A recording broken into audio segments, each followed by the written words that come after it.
കാരണങ്ങളുണ്ട് സുഹൃത്തുക്കളെ.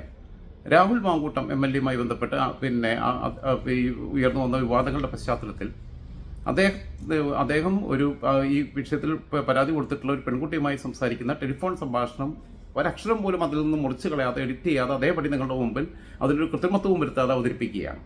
കാരണം പല മാധ്യമങ്ങളും പല ശബ്ദശകലങ്ങളും ഏറെ ചെയ്തെങ്കിൽ തന്നെയും അവർക്ക് അവരുടേതായ പരിമിതി കൊണ്ട് ചിലത് മ്യൂട്ട് ചെയ്യണം, ചിലത് കൃത്രിമത്വം വരുത്തി ശബ്ദ വിന്യാസം വരുത്തിയിട്ടുണ്ട്, ശബ്ദ വ്യതിയാനം വരുത്തിയിട്ടുണ്ട്, അങ്ങനെയൊക്കെയാണ് അവതരിപ്പിച്ചത്. അങ്ങനെ ഒന്നും ഫാബ്രിക്കേഷനിലേക്കൊന്നും പോകാതെ അതിനകത്തൊരു മാറ്റവും വരുത്താതെ ഒരു വ്യത്യാസവും വരുത്താതെ അതേപടി നിങ്ങളുടെ മുമ്പിലേക്ക് ജെന്യുവനായിട്ട് അവരുടെ മുമ്പിൽ സംസാരിക്കുന്നതിൻ്റെ ഓഡിയോ നിങ്ങളെ കേൾപ്പിക്കാൻ ഞാൻ ഉദ്ദേശിക്കുകയാണ്. അതിന് പിന്നിലുള്ള കാരണമുണ്ട്. ഞാൻ പറഞ്ഞു, ശ്രീനാദേവി കുഞ്ഞമ്മ ഈ അതിജീവിതകളിൽ ആരെങ്കിലും ആത്മഹത്യ ചെയ്താലും വേണ്ടില്ല, എനിക്കും രാഹുലിനും ഇടയിൽ ഇനി ഒരു തടസ്സങ്ങളും ഉണ്ടാവരുത് എന്ന രീതിയിലേക്ക് വളരെ ദുഷ്ടലാക്കോടുകൂടി നീങ്ങുന്നു എന്ന് സംശയിക്കപ്പെടുന്ന ഒരു സാഹചര്യത്തിലാണ്. ശ്രീനാദേവി കുഞ്ഞമ്മ എനിക്കെതിരെ 8 കേസ് കൊടുത്തു എന്നൊക്കെ പറഞ്ഞിട്ട് അവർ ചാനലുകളിൽ പറയുന്നത് കേട്ടു. ഒരു കേസിൽ ആദ്യം കൊടുത്തതിൽ ഞാൻ ആൻറ്റിസിപ്പേറ്ററി ബെയിൽ എടുത്തതാണ്. അതുമായി ബന്ധപ്പെട്ട നടപടിക്രമങ്ങളെല്ലാം ഞാൻ പാലിച്ചിട്ടുണ്ട്. അതോടൊപ്പം തന്നെ വേറെയും കേസുകൾ കൊടുത്തു എന്ന് പറയുന്നുണ്ട്.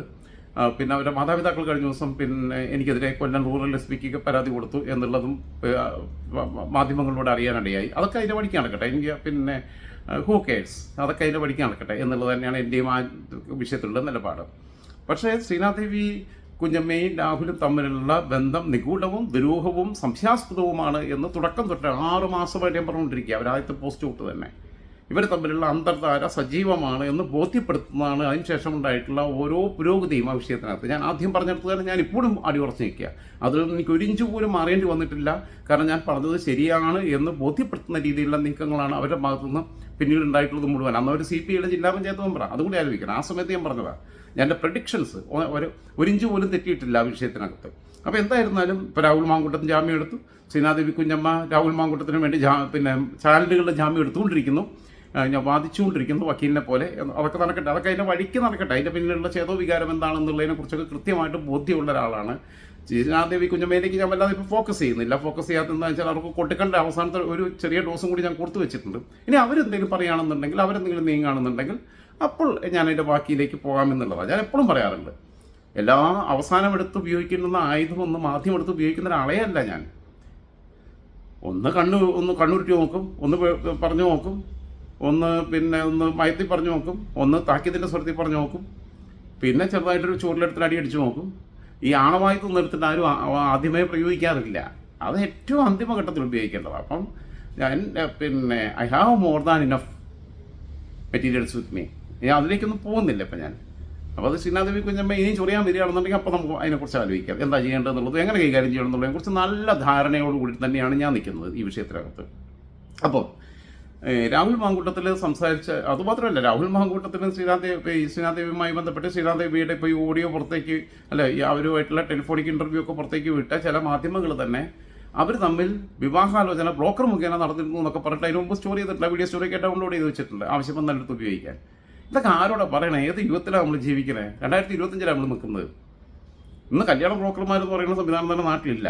ആരെങ്കിലുമൊക്കെ പരിചയക്കാരൻ്റെ അങ്ങോട്ടും ഇങ്ങോട്ടൊക്കെ ഇന്ന പോലെ കുട്ടിയുണ്ട് അല്ലെങ്കിൽ ഇന്ന പോലെ പയ്യനുണ്ട് എന്ന് പറയുന്നല്ലാതെ അങ്ങനെ കല്യാണ ബ്രോക്കർമാരുടെ കാലഘട്ടം അവസാനിച്ചു കഴിഞ്ഞു.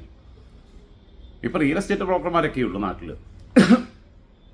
അതോടൊപ്പം തന്നെ രണ്ടാമത്തെ കാര്യം, പരസ്പരം പരിചയമുള്ള ഒരാൾ MLA, ഒരാൾ അര MLA, ജില്ലാ പഞ്ചായത്ത് മെമ്പർ, രണ്ടുപേരും 2 പാർട്ടിയിലാണ് ഒക്കെ ആവുന്ന സമയത്ത് കല്യാണം ആലോചിക്കാമെന്ന് പറഞ്ഞു കഴിഞ്ഞാൽ അങ്ങനെ ഒരു താല്പര്യം തോന്നിയ ആർക്കാണെങ്കിലും, ഒരാൾ അങ്ങോട്ട് തോന്നിയാലും ഇങ്ങോട്ട് തോന്നിയാലും അത് നേരിട്ട് പറയുന്ന ഒരു കാലഘട്ടത്തില്ല. അപ്പോൾ ഞാനാണെങ്കിൽ എനിക്ക് ആരുടെയും തോന്നിക്കഴിഞ്ഞാൽ, നിങ്ങൾക്ക് ആരുടെയും തോന്നിക്കഴിഞ്ഞാൽ നമ്മളത് നേരിട്ട് പറയും. നമുക്ക് പരിചയമുള്ള, നമുക്കറിയാവുന്ന ഒരാളാകുമ്പോൾ എനിക്ക് താല്പര്യമുണ്ട്, എന്താ നമ്മൾ പ്രപ്പോസ് ചെയ്യും, ഇല്ലേ?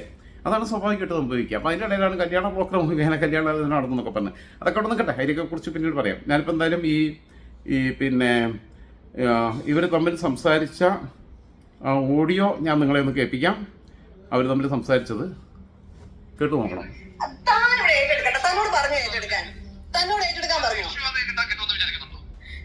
എടോ, എനിക്ക് ഞാൻ തന്നോട് വീണ്ടും വീണ്ടും പറഞ്ഞു കഴിഞ്ഞു തന്നെ ഇത് എഫക്ട് ചെയ്യാൻ പോകുന്നില്ല, പിന്നെ താൻ എന്തിനാ നടന്ന് പറയുന്നത്? അത് ഞാൻ നോക്കിക്കോളാം, തനിക്ക് ബുദ്ധിമുട്ടുണ്ടാവാതെ നോക്കാന്ന് പറഞ്ഞല്ലോ. അത് ഞാനൊന്ന് ആലോചിക്കട്ടെ എന്ന്. അങ്ങനെ പറ്റത്തില്ല, എനിക്ക് മാനേജ് ചെയ്യാൻ പറ്റും, എന്തായാലും പറ്റും. അതെ, അനാവശ്യം പറഞ്ഞാണ്ടല്ലോ. അത് ഞാൻ മാനേജ് ചെയ്തോളാം. അത് ഞാൻ മാനേജ് ചെയ്തോളാം. എന്ന് പറഞ്ഞല്ലോ. ഞാൻ മാനേജ് ചെയ്തോളാം.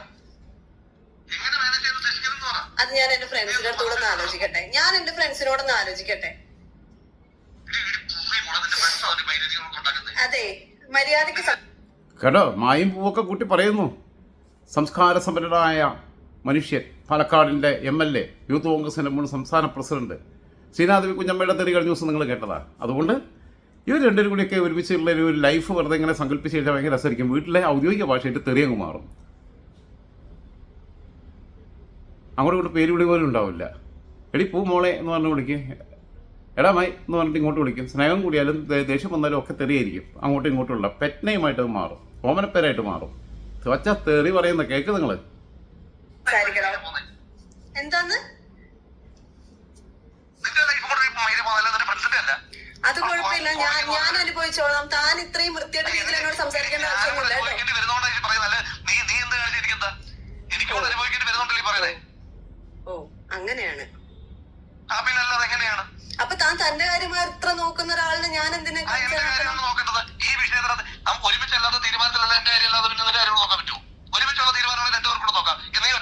എടോ, ഇത് ഞാൻ ഒറ്റയ്ക്ക് ഉണ്ടാക്കി എടുത്തതല്ല കേട്ടോ.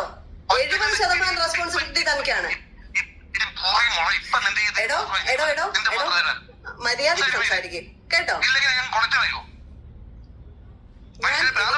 എനിക്ക് തന്റെ അത്ര തരം താഴാൻ പറ്റത്തില്ല. താൻ മിടുക്കനായിട്ടാണ് ഇപ്പൊ വന്നത്. താൻ ഭയങ്കര താൻ എന്തോ പറയും. എന്ത് ഓപ്ഷനാണ്? ഞാനത് പോയി ചെയ്യണം എന്ന് താൻ പറയുന്നത്. എനിക്കതിപ്പോ ചെയ്യാൻ മനസ്സില്ലെങ്കിൽ എന്താ ചെയ്യാ? ഓപ്ഷൻ ഇത് അബോർട്ട് ചെയ്യണമെന്ന്. കുഞ്ഞ് വേണം എന്ന് പറഞ്ഞിട്ട് തെമ്മാടിത്തരം ഒക്കെ പിന്നെ കാണിച്ച് അത് കഴിഞ്ഞിട്ട് പിന്നെ പറയാം അബോർട്ട് ചെയ്യണം. ഓപ്ഷൻ ഉണ്ടല്ലോ എന്ന്. എനിക്ക് മനസ്സിലാന്നാ കുട്ടി പറയുന്നത്. അപ്പം പ്രേരിപ്പിച്ച് കൂടെ ബുദ്ധിയായില്ലേ? തന്നെ ഇതുവരെ ഒന്നിലും ഇൻവോൾവ് ചെയ്യിക്കത്തില്ല എന്ന് പറഞ്ഞു. പിന്നെ തന്നെ എങ്ങനെയാണ് അത് തന്റെ പേര് പറയുന്നല്ലോ ഞാൻ പറഞ്ഞത്. ഞാൻ അവരോടൊന്ന് ആലോചിക്കട്ടെ എന്ന് പറഞ്ഞു. അവരെന്റെ കൂടെ ഉണ്ടായിരുന്നുള്ളൂ. എനിക്ക് അവരെ ഡിപ്പെൻഡ് ചെയ്യാൻ പറ്റത്തുള്ളൂ. പിന്നെ താനുണ്ടായിരുന്നോ? എന്റെ ആത്മാർത്ഥ സുഹൃത്തുക്കളോട് പോലും ഞാൻ ഇപ്പോഴും പറയാതെ അവരുടെ മുന്നിൽ ഞാൻ തല കുനിച്ചാണ് നിൽക്കുന്നത്. അറിയാവോ? നിങ്ങളുടെ നാടകം നിർത്താൻ. നിങ്ങൾ ഇത്രയും നേരം എന്താ സ്നേഹ നാടകം കളിച്ചോണ്ടിരിക്കുവായിരുന്നോ? താനാണ് സ്നേഹ നാടകം കളിച്ചത്, ഞാനല്ല. താൻ തന്നെയാണ് സ്നേഹ നാടകം കളിച്ച് എന്റെ ലൈഫിലോട്ട് വന്നത്. അതെ, താൻ ആണ് ഫേക്ക് ആയിട്ടുള്ള സ്നേഹം കാണിച്ച് എന്റെ ലൈഫിലോട്ട് വന്നത്. എന്നിട്ട് താൻ പറഞ്ഞു ഞാൻ എന്തോ ട്രാപ്പ് ചെയ്തെന്നോ?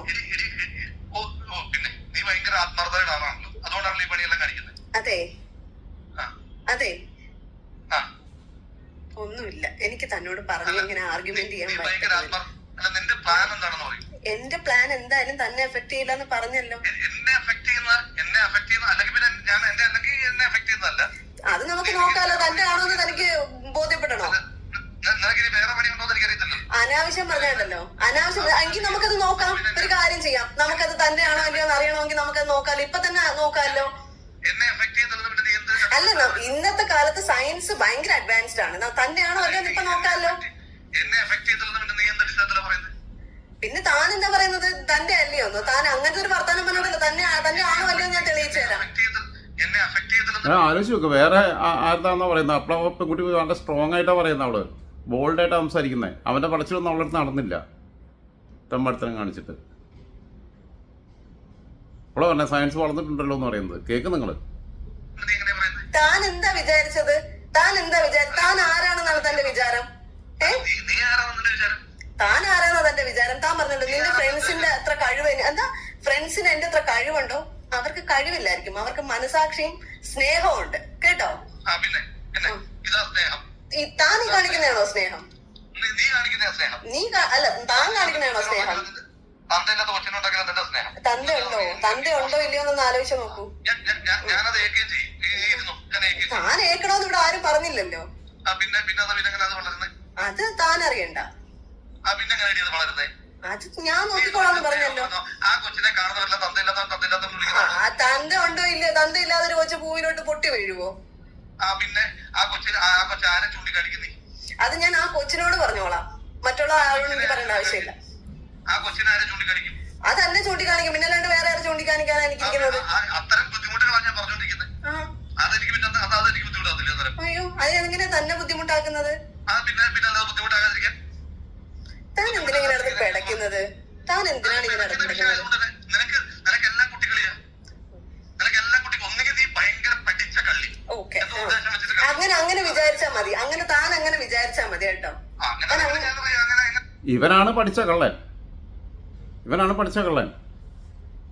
അല്ലെങ്കിൽ ആ സമയത്ത് തന്നെ അങ്ങനെ ഇപ്പോൾ കുഞ്ഞ് വേണ്ട എന്നൊക്കെ പറഞ്ഞിട്ട് അങ്ങനെയാണെങ്കിൽ മനസ്സിലാക്കുക. ഇതെല്ലാം കഴിഞ്ഞിട്ട് പിന്നെ കുഞ്ഞ് ഇതാവണം, മെൻ്റലി അഡിക്റ്റ് ആക്കുക, ഇമോഷണലി ലോക്ക് ചെയ്യുക. അതും ആ പിന്നെ പെൺകുട്ടി പിന്നെ ഭർത്താവുമായിട്ട് അങ്ങനത്തെ ഒരു ബന്ധം ഉണ്ടായിട്ടില്ലാത്തതാണ്. കല്യാണം കഴിഞ്ഞ ഫസ്റ്റ് നൈറ്റ് തൊട്ട് തന്നെ അകൽച്ചയിലാണ്. അതിൽ ഒരുപാട് വിഷയങ്ങളുണ്ട്, അതൊക്കെ വേറെ ഞാൻ പറയാം. അങ്ങനെയുള്ളിടത്തൊരു സ്പേസ് ഉണ്ടാക്കി കുട്ടിയെ ഫോളോ ചെയ്ത് നിരന്തരമായി പിന്തുടർന്ന് അതിൻ്റെ എല്ലാ ചരിത്രവും ആദ്യം ഇവിടുന്ന് മീറ്റ് ചെയ്തു, ബാക്കിയുള്ളത് എല്ലാ കാര്യങ്ങളെക്കുറിച്ചും എനിക്കറിയാം. അവനെന്ന് വെച്ച് കഴിഞ്ഞാൽ ഇത് നാട്ടിൽ മുഴുവനാണ്. അതുകൊണ്ടാണ് ഒരു കേസാണെങ്കിൽ അവൻ ഏറ്റെടുക്കാം, 2 കേസാണെങ്കിൽ ഏറ്റെടുക്കാം. നാട്ടിൽ മുഴുവൻ ഇത് തന്നെയല്ലായിരുന്നു പരിപാടി, വിത്തുകളായിട്ട് നടക്കുന്നത്. എന്നിട്ട് അവൻ്റെ തള്ളയുടെ വേദനയാണ് ആൾക്കാർ പറയുന്നത്. വിത്ത് ഗുണം 10 ഗുണം എന്നാണ് പറയുന്നത്. മാതൃഗുണവും കൂടെ ഉള്ളത്. അറിഞ്ഞ സംഭവങ്ങളും ചരിത്രങ്ങളും വെച്ചിട്ടാണ് ഞാൻ പറയുന്നത്. കൃത്യമായിട്ട് അവിടെ അന്വേഷിച്ചിട്ട് തന്നെയാണ് പറയണത്. കുടുംബങ്ങളിൽ പോലും അടുപ്പമില്ല. പ്രത്യേകിച്ച് എൻ്റെ അച്ഛൻ മരിച്ച ശേഷം കുടുംബത്തിൽപ്പെട്ടവർ തന്നെ അകന്നു നിൽക്കുക. തന്നെ അകന്നു, എല്ലാവരും അകന്നു, നാട്ടുകാർക്കും മതിപ്പില്ല. കുഞ്ഞമ്മയെക്കുറിച്ച് നാട്ടുകാർ പറയുന്നത് മുഴുവൻ ഞാൻ കഴിഞ്ഞ ദിവസം പറഞ്ഞല്ലോ. വിശദാംശങ്ങളൊക്കെ എനിക്ക് എന്താ വിട്ടിരുന്ന് പിന്നെ ദൈവം കൊണ്ടു തന്നതാണോ ഈ ഡോക്യുമെൻറ്റ്സൊക്കെ? അവരുടെ നാട്ടുകാർ തന്നെ എല്ലാം ചെയ്തു തരുന്നത്, അവരുടെ കുടുംബത്തിൽപ്പെട്ടവർ തന്നെ എല്ലാം ചെയ്തു തരുന്നത്. താൻ കൈകാര്യം ചെയ്യേ, തന്നെ ഒരു തരത്തിലും ബാധിക്കില്ല, തന്നോട് ഒരിക്കലും ഒരു ഡിപ്പെൻഡൻസിക്കും വരത്തില്ല എന്ന് പറയുമ്പോ പിന്നെന്തിനാ താൻ ഇങ്ങനെ നടന്ന് പഠിക്കുന്നത്? ഞാനൊന്ന് ആലോചിക്കട്ടെ. എങ്ങനെ എന്തായാലും തന്നെ ബുദ്ധിമുട്ടിക്കാൻ വരത്തില്ല.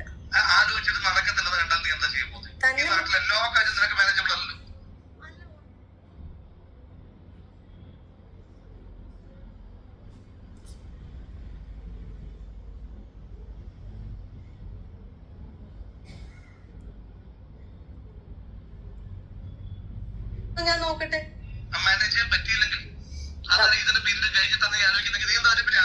എന്നെ കുറിച്ച് ചിന്തിക്കാത്ത ഒരാളെ കുറിച്ച് ഞാൻ എന്തിനാണ് ബോധിപ്പിക്കാൻ വരുന്നത്?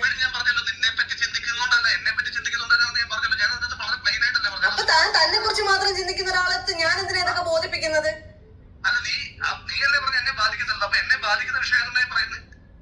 തനിക്കൊരു സ്നേഹവും ഇല്ലെങ്കിൽ തന്നെ ഞാൻ ബോധിപ്പിക്കേണ്ട ആവശ്യം എന്താ ഉള്ളത്? ശരി, തന്നെ ബാധിക്കത്തില്ല. ഞാൻ ഉറപ്പ് പറഞ്ഞു കഴിഞ്ഞു. പിന്നെ എന്തിനാണ് ഇങ്ങനെ ഈ വൃത്തികെട്ട? അത് ഞാനൊന്ന് ആലോചിക്കട്ടെ. ഞാൻ പറഞ്ഞല്ലോ, എനിക്ക് 2 ഫ്രണ്ട്സ് ഉണ്ട്. അവരെന്റെ ക്ലോസ് ഫ്രണ്ട്സ് തന്നെയാണ്. അയ്യോ, തന്നെ പോലെ അല്ല അവര്, പക്ഷേ കുറച്ച് മനുഷ്യത്വമുള്ളവരാ. നിന്റെ ഫ്രണ്ട്സ് എന്ന് പറഞ്ഞാൽ ഇന്ത്യൻ പ്രധാനമന്ത്രി, ഇന്ത്യൻ പ്രസിഡന്റ് ഒന്നും അല്ലല്ലോ. ഇവർ MLA ആണല്ലോ, കാട്ടുകോഴി. ഇല്ല, അവരെന്താ അവരുടെ ഒപ്പീനിയൻ പറയട്ടെ. അവർ ഇത്രയും ദിവസം എന്റെ കൂടെ നിന്നില്ലേ? അവരോട് ഞാൻ പറയും. പക്ഷെ അവർ ആവശ്യപ്പെടുന്ന ഒരൊറ്റ കാര്യം, ഇതിന്റെ പിന്നിൽ ആരാണെന്ന് പറയണം എന്നുള്ളത് മാത്രമാണ്. തന്നെ ബാധിക്കത്തില്ലെന്ന് പറഞ്ഞു കഴിഞ്ഞില്ലേ?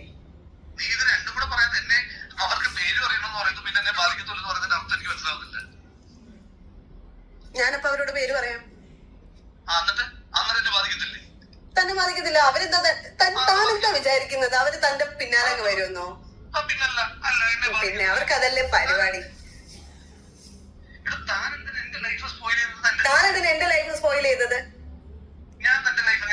ഇപ്പൊ എന്റെ പെർമിഷൻ ഇല്ലാതെ എന്നെ അത് ഇല്ലാതാക്കണമെന്ന് പറയുന്നത് എന്താ അർത്ഥത്തിലാണ്?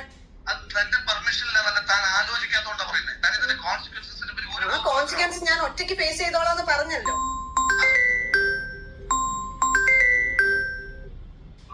അത് താൻ തന്നെ കുറിച്ച് മാത്രം ചിന്തിക്കുന്നതുകൊണ്ടാണ്, അല്ലാതെ എന്നെ കുറിച്ച് ചിന്തിച്ചിട്ടല്ല. അല്ല, ഒരിക്കലുമല്ല.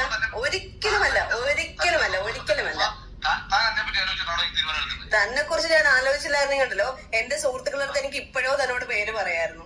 അവരെത്രയോ വട്ടം എന്നോട് ചോദിച്ചു എന്നറിയോ? പറയും ഇത്രയും ദിവസമായിട്ട് പറഞ്ഞില്ലല്ലോ ഞാൻ. എടോ, അത് തനിക്ക് എത്ര കാലമായിട്ട് മറച്ചു വെക്കാൻ പറ്റും? അത് ഞാനൊരു കാര്യം പറയട്ടെ, എനിക്ക് ഞാനൊരു ലൈഫ് ലോങ് സമാധാനം ഇല്ലാതെ ജീവിക്കണം എനിക്ക് എത്ര വാശി. താൻ ലൈഫ് ലോങ് സമാധാനമില്ലാതെ ജീവിക്കണ്ടോ? തന്നോട് ജീവിക്കാതിരിക്കാൻ ഞാൻ പറഞ്ഞോ? എന്റെ കാര്യം നോക്കണ്ട പോരെ? എടോ, അങ്ങനെ പറ്റുന്ന ഒരു കാര്യമല്ലല്ലോ ഇത്. താൻ ഇതിന്റെ സീരിയസ്നെസ് ഇപ്പൊ താൻ ഇതിന്റെ സീരിയസ് ടെമ്പർ തെറ്റുന്ന ദേഷ്യം തെറ്റുമ്പോഴും താൻ അതിന്റെ കോൺസിക്വൻസിനെ പറ്റി ഒരു ബോധമില്ല എനിക്ക്. തന്റെ ടെമ്പർ തെറ്റുമ്പോ തനിക്ക് എന്തേലുമൊക്കെ വിളിച്ചു പറയാൻ പറ്റുന്ന ഒരു വസ്തു ഒന്നും അല്ല ഞാൻ, കേട്ടോ.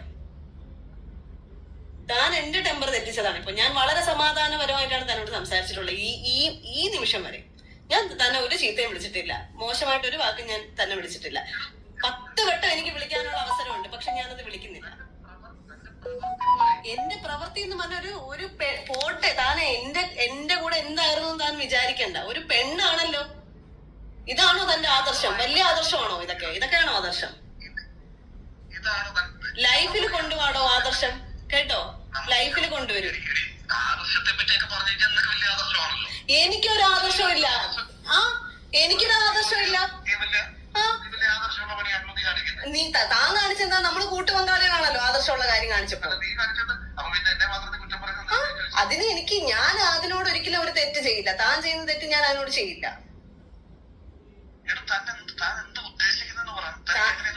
ഞാനത് മാനേജ് ചെയ്തോളാം. ആ പെൺകുട്ടി ചോദിക്കുന്ന ചോദ്യം ചോദിക്കും, തൻ്റെ ആദർശം എന്താണല്ലോ എന്ന്. നാട്ടുകാരുടെ മുമ്പിലെല്ലാം ഇങ്ങനെ പിന്നെ ബ്യൂട്ടി പാർലറിൽ പോയി ഫേഷ്യലും ചെയ്ത് ഇങ്ങനെ ഇരുച്ച് കാണിച്ച് ഭയങ്കര ഇതും കാണിച്ച് നിൽക്കുക.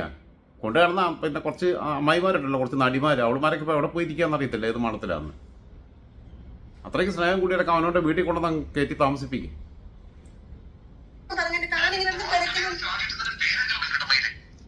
സമാധാനം തനിക്ക് മാത്രം മതി അല്ലേ? ഞങ്ങൾക്കൊന്നും വേണ്ട സമാധാനം. ഞാൻ താൻ എന്റെ ഫ്രണ്ട്സിനെ എപ്പോഴും പറയുന്നുണ്ടല്ലോ, താനും അവരും തമ്മിലുള്ള വ്യത്യാസം എന്താണെന്നറിയാവോ? അവരെന്നും ഇവിടെ വന്ന് ടെൻഷൻ അടിച്ച് എന്റെ കാര്യം ഓർത്താണ് ടെൻഷൻ അടിക്കുന്നത്, സ്വന്തം കാര്യം ഓർത്തിട്ടല്ല, കേട്ടോ. താൻ എന്റെ കാര്യം ഓർക്കുന്നുണ്ടോ? പിന്നെ എന്തിനാ ഞാൻ തന്റെ കാര്യം ഓർക്കുന്നത്?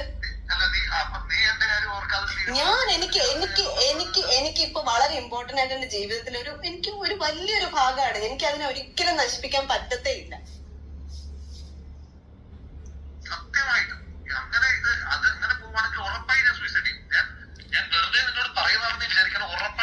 ഞാനും സൂസൈഡ് ചെയ്യും. അവൻ സൂയിസൈഡ് ചെയ്യും. ഇതാണ് അനങ്ങിയുള്ള പരിപാടി. അബോർഷൻ നടത്തിയിട്ടില്ലെങ്കിൽ സൂയിസൈഡ് ചെയ്യും. പോയി ചാവട തെന്മാടി. നീ ജീവിച്ചിരുന്നിട്ട് എന്താ കാര്യം?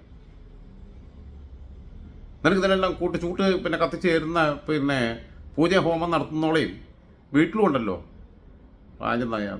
എല്ലാവരുടെയും അമ്മമാരെ ഞാൻ ബഹുമാനിക്കുന്ന, പക്ഷേ ഈ അമ്മയൊന്നും എനിക്ക് ബഹുമാനിക്കാൻ പറ്റത്തില്ല. എല്ലാ തോന്നിയ ദിവസത്തിനും കൂട്ട് നിന്നിട്ടുള്ള ഒരു ആഭിചാര കർമ്മങ്ങളുടെ കുടുംബം അവിടെ തന്നെ അകന്നു പോയത്. ഞാൻ സൂസൈഡ് ചെയ്യും. എനിക്ക് അങ്ങനെ ജന്മത്തില് സമാധാനം ഇല്ലാതെ എനിക്ക് ജീവിക്കണ്ട. ഓക്കെ, നിങ്ങൾ മരിക്കും, ഞാനും മരിക്കാം.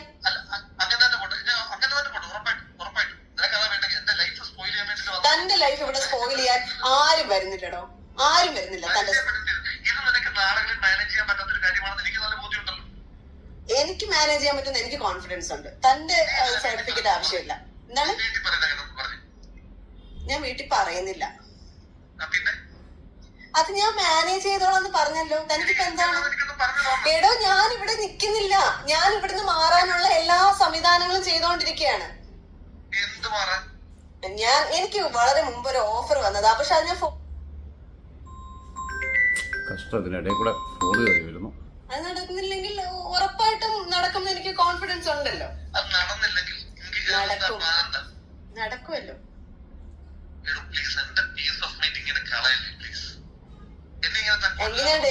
ഞാൻ ഡൽഹിയിലോട്ട് ട്രാൻസ്ഫർ മേടിക്കും. എന്തായാലും എന്റെ അച്ഛനും അമ്മ ഇത്രയും ദൂരം വന്ന് എന്നെ കാണാനൊന്നും പോകുന്നില്ല. ഒരു 6 months അവിടെ നിൽക്കും. അതിനുശേഷം എന്താ വെച്ചാൽ തീരുമാനിക്കും. അതുണ്ടായതിനു ശേഷം എനിക്ക് ഉപേക്ഷിക്കാൻ പറ്റത്തില്ലല്ലോ.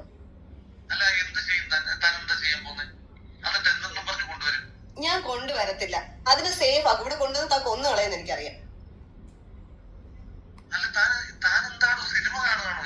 സിനിമ ഇത്രയും കണ്ടോണ്ടിരുന്നല്ല സിനിമയായിരുന്നല്ലോ. ബാക്കിയുള്ളവരുടെ ഇമോഷൻസ് ഒന്നും താൻ ഇത്രയും ഭയങ്കര പ്രാക്ടിക്കൽ ആയിട്ടുള്ള ഒരാള് സമ്മതിച്ചു. ബാക്കിയുള്ള സ്ത്രീകളുടെ മനസ്സോ അല്ലെങ്കിൽ അവരുടെ ഇമോഷൻസോ അവരെന്താണ് ചിന്തിക്കുന്നത്, അവർക്ക് എന്ത് ബോണ്ടിങ് ആണ് ഇങ്ങനെ ഒരു സംഭവം വരുമ്പോൾ ഉണ്ടാവുന്നത്, അതൊന്നും തനിക്കറിയണ്ട. തനിക്ക് തന്റെ ഫ്യൂച്ചർ, തന്റെ ജീവിതം, തന്റെ കാര്യം, എല്ലാം തന്റെ കാര്യം, അത് മാത്രം. ഞാൻ എന്റെ ഏറ്റവും വലിയ എന്റെ നാട്ടിൽ നിൽക്കാൻ പോലും പറ്റാഞ്ഞിട്ട് വേറൊരു സ്ഥലത്ത് പോയി നിൽക്കുന്ന കാര്യമാണ് ഞാൻ പറഞ്ഞുകൊണ്ടിരിക്കുന്നത്. ഉറപ്പായിട്ടും എനിക്ക് നിങ്ങളെ ഞാനൊരു കാര്യം പറയട്ടെ, ഇപ്പൊ എന്നെക്കാളും ഇമ്പോർട്ടൻസ് ഞാൻ എന്റെ ലൈഫിൽ വരുന്ന ഒരു കുഞ്ഞിന് കൊടുക്കുന്നുണ്ട്. അത് എന്റെ സ്നേഹമാണ്, തന്റെ പോലത്തെ സ്നേഹമല്ല. അത് ഞാൻ നോക്കിക്കോളാം. എനിക്ക് നല്ല അന്തസ്സായിട്ട് അതിനെ വളർത്താൻ പറ്റും. തന്റെ ഒരു സഹായം അതിന് ആവശ്യമില്ല.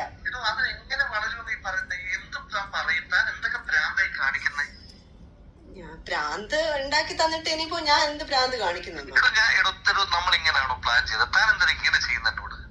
തന്നോട് എന്താണോ ചെയ്തത്? താനല്ലേ എന്നോട് ചെയ്യുന്നത്, താനല്ലേ എന്നോട് ചെയ്തത് അല്ലേ? താൻ തന്നെ ഒന്ന് ആലോചിച്ച് നോക്ക് എന്താ ചെയ്തതെന്ന്. ഇത്രയും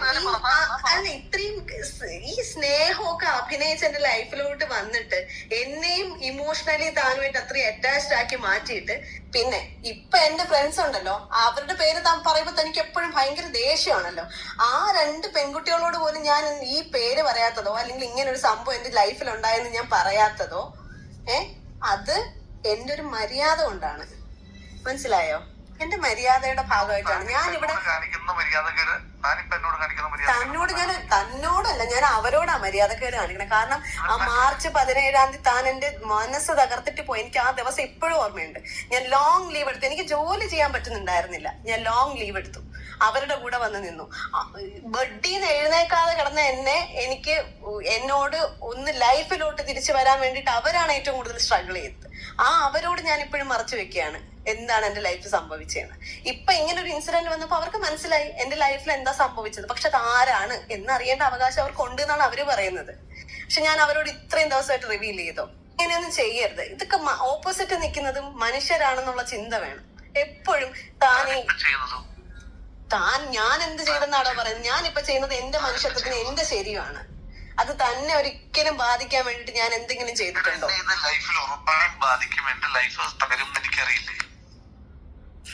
തന്റെ ലൈഫ് തകരത്തില്ല, തന്റെ ലൈഫ് തകരത്തില്ല. ഞാൻ ഒരു പണിയും ചെയ്യില്ല. തനിക്കൊരു പ്രശ്നം ഉണ്ടാവുന്ന രീതിയിൽ ഞാൻ മുന്നോട്ട് പോവില്ല എന്ന് പറഞ്ഞല്ലോ.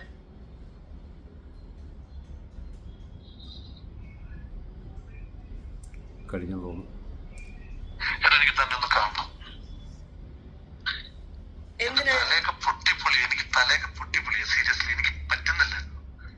എന്റെ സ്നേഹം കൊണ്ടല്ല താൻ കാണാൻ വരുന്നതെന്ന് എനിക്കറിയാം. എനിക്ക് നല്ല പോലെ അറിയാം. എന്നിട്ട് എന്തെങ്കിലും കലക്കി തന്ന് കൊല്ലാനാണോ? എനിക്ക് എന്നാ കൊന്നേരം. അതാ തനിക്ക് ഏറ്റവും സേഫ് ആയിട്ടുള്ള കാര്യല്ലേ?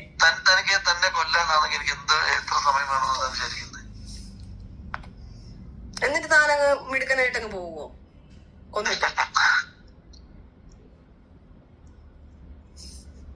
താൻ എന്താ ചെയ്ത്? തനിക്ക് കൊല്ലാനാണ് തോന്നിയെങ്കിൽ താൻ കൊല്ല.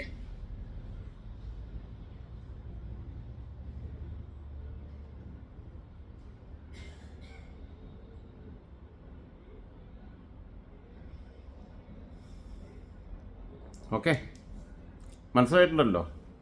കേരളത്തിൻ്റെ നിയമസഭാംഗം ഒരു MLA പിണറായി വിജയനെ പോലെ, VD സതീശനെ പോലെ, പിന്നെ രമേശ് ചെന്നിത്തലയെ പോലെ, ടി സിദ്ദീഖിനെ പോലെ, ചാണ്ടി ഉമ്മനെ പോലെ, സുമേഷിനെ പോലെ, ശൈലജ ടീച്ചറെ പോലെ ഒക്കെയുള്ളൊരു MLA, ഒരു MLA 140 MLA-മാരിൽ ഒരാൾ മരിച്ചുപോയി. ഓക്കെ, ബാക്കിയുള്ള 139 MLA-മാരിൽ ഒരാളാണ്. അയാളാണ് പാർട്ടിയുടെ മാറി കിടന്നിട്ട് കുരയ്ക്കുകയും ചെയ്യുക, എന്നിട്ടോ ചിലപ്പോൾ അങ്ങ് പ്ലീസ് ചെയ്യുകയും ചെയ്യുക. ആത്മഹത്യ ചെയ്യുന്നതാണ് ഭീഷണിപ്പെടുത്തുക. ഈ ആത്മഹത്യ ഭീഷണി ഒരിടത്തൊന്നുമല്ല, എല്ലായിടത്തും നടത്തുന്ന സ്ഥിരം നമ്പറാണ്. ഇവനൊരിക്കലും ആത്മഹത്യ ചെയ്യത്തില്ല. ഇവൻ കൊലപാതകയാവാം, കൊലപാതകയാണ്. ഈ ഭ്രൂണഹത്യകൾക്ക് കൊലപാതകത്തിൻ്റെ സ്വഭാവമാണെന്ന് ഞാൻ പലവട്ടം പറഞ്ഞു.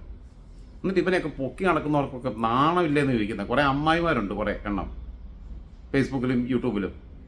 അവരുടെ ലൈംഗിക ദാരിദ്ര്യം കൊണ്ട് വന്നിട്ട് ഒരു പ്ലേ ബോയെ കണ്ടു, അപ്പം അവർക്ക് അവരെ ഭർത്താക്കന്മാരിൽ ഇല്ലാത്തൊരു ഗുണം ഇവനിലുണ്ട്, ഇവന് പറ്റും എന്നുള്ള എഴുതിയിട്ട് അവൻ പ്ലേ ബോയ് ആവുകയാണെങ്കിൽ അത്യാവശ്യം നന്നായിട്ട് അവർ പൈസയും കിട്ടും. മണിക്കൂർ ഇത്ര രൂപ വെച്ച് ഫീസ് പഠിച്ചിട്ട് അമ്മായിമാരൊക്കെ അവന് വേണ്ടി കമൻറ്റ് ഇടുന്ന അമ്മായിമാരുടെ അടുത്തൊക്കെ പോയാൽ മതി, അവരുടെ സാമ്പത്തിക പ്രശ്നവും തീരും. പിന്നെ എനിക്ക് ചെരുപ്പിന് 10,000 രൂപ അയച്ചു തരാനൊക്കെ പറഞ്ഞിട്ട് ഓരോരുത്തരെ വിളിക്കേണ്ട ഗതികളില്ല. 10,000 രൂപയുടെ ചെരുപ്പേ ഇടുകയുള്ളൂ, ആലോചിക്കണം. ശരി, എന്നാൽ വീണ്ടും സന്ധിക്കുമ്പോഴേക്കും വണക്കം. അങ്ങനൊന്നും മിണ്ടാതിരിക്കാൻ ഉദ്ദേശിക്കുന്നില്ല. പക്ഷെ എന്നെ ചൊറിഞ്ഞാൽ ഞാനും ചൊറിച്ചിട്ട് അങ്ങേയറ്റം വരെയും പോകും. മാതി പറയും ശരിയാക്കി വിടും. കുഞ്ഞമ്മയല്ല കിഞ്ഞമ്മയല്ല ഏത് അമ്മൂമ്മയാണെങ്കിലും